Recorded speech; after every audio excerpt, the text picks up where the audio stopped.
بسم اللہ الرحمن الرحیم۔ آج میں آپ کے سامنے چند باتیں عرض کروں گا اس کیس کے متعلق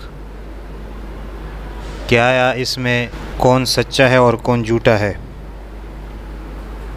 تو سب سے پہلی بات تو یہ تھی کہ یہ جو کہا جا رہا تھا کہ وہ لڑکی خود آئی ہے بچی، وہ تو بات جھوٹی ثابت ہوئی۔ دوسری بات ہے عمر سے متعلق۔ جب دو بندوں کے درمیان اختلاف ہو جائے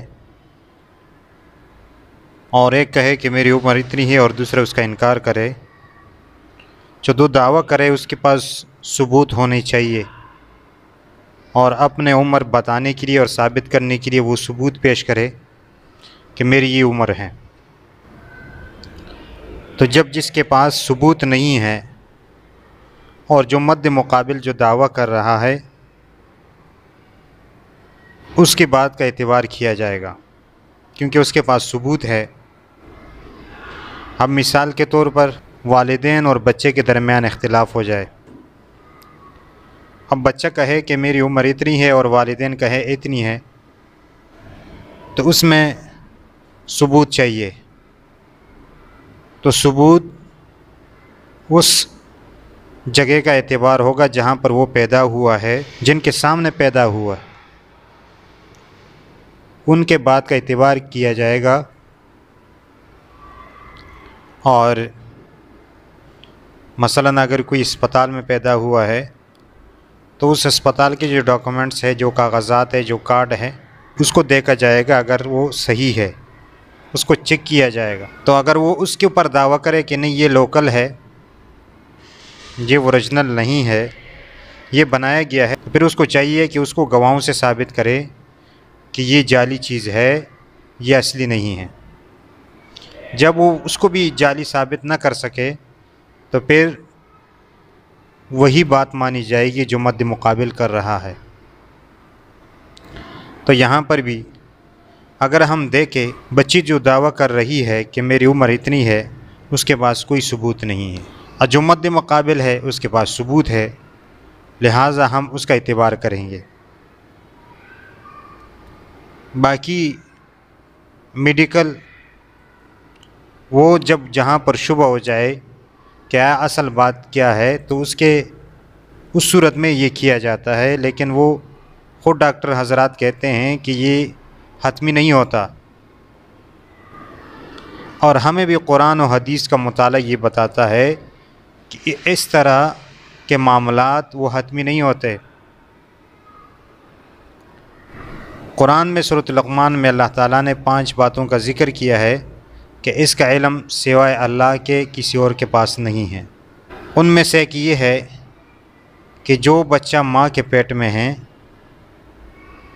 اس کے بارے میں اللہ کے سوا کوئی نہیں جانتا۔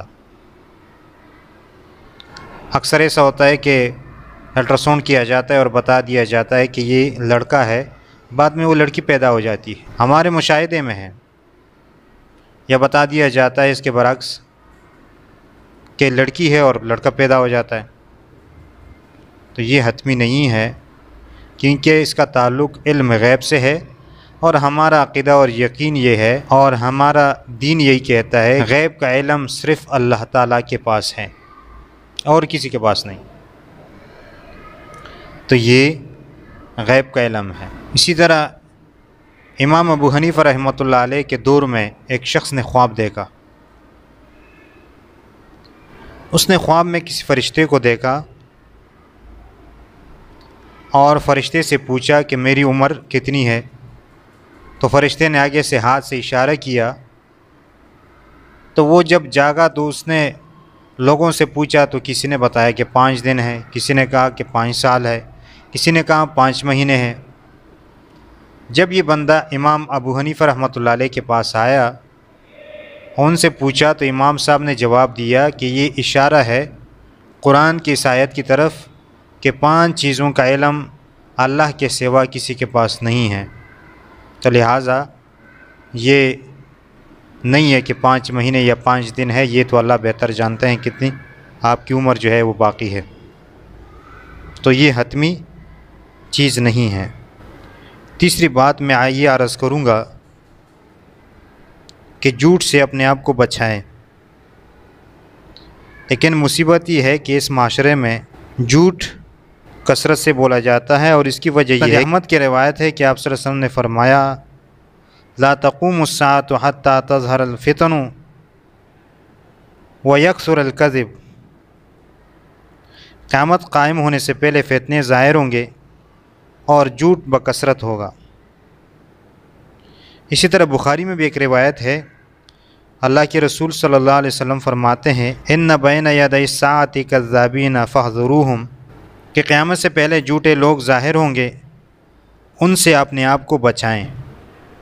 تو ایسی بات نہ کریں کہ جس سے نقصان ہو، کیونکہ آپ کی جھوٹی بات سے مظلوم کے ساتھ ظلم ہوگا